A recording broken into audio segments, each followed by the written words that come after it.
જય માતાજી બધાને। તો તમે સાબુદાણાની ખીચડી, ખીર કે વડા ખાતા જ હશો। તો આજે હું બનાવું છું સાબુદાણાની ફરાળી પૂરી। તો વિડીયો તમે પૂરો જોજો અને કેવો લાગે તો કમેન્ટ કરીને અમને જરૂરથી કહેજો।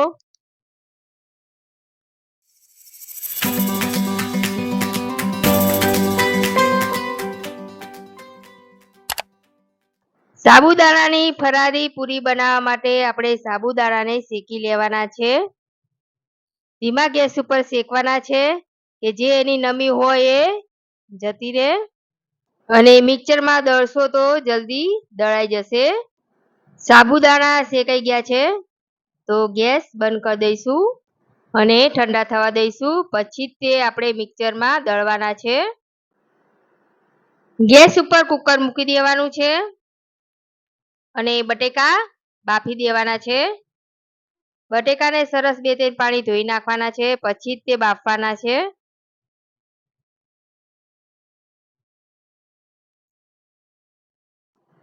તો બટેકા આપણા બફાઈ ગયા છે તો હવે આપણે નીચે ઉતારી દઈશું।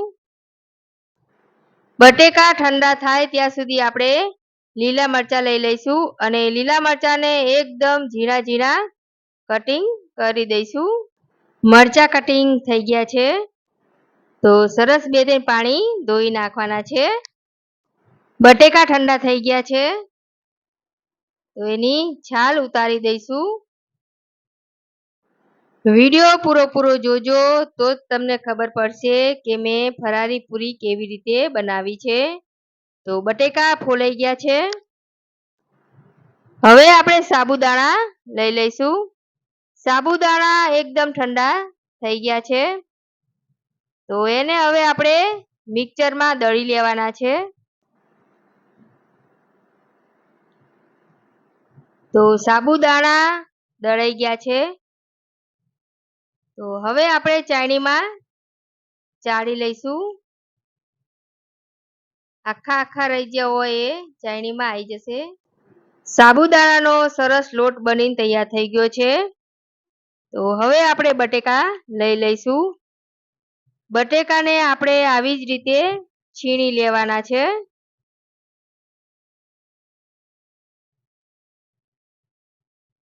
તો બધા બટેકા છીણાઈ ગયા છે। એક વાટકામાં કાઢી લઈશું।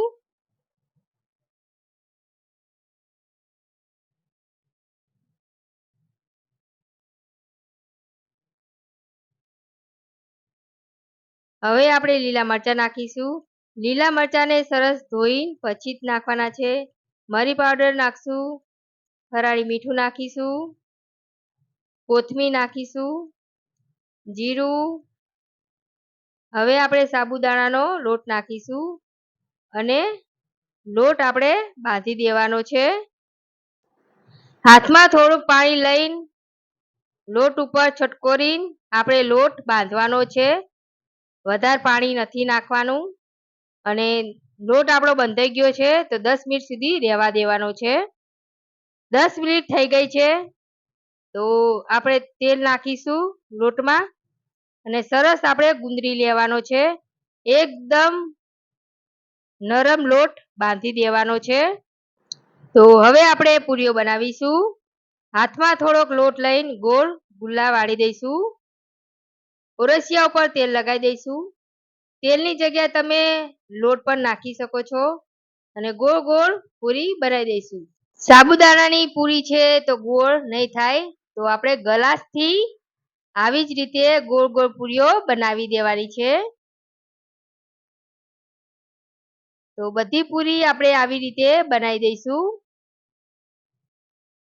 પછી તે આપણે તળવાની છે। તો પૂરીઓ બધી બનીને તૈયાર થઈ ગઈ છે।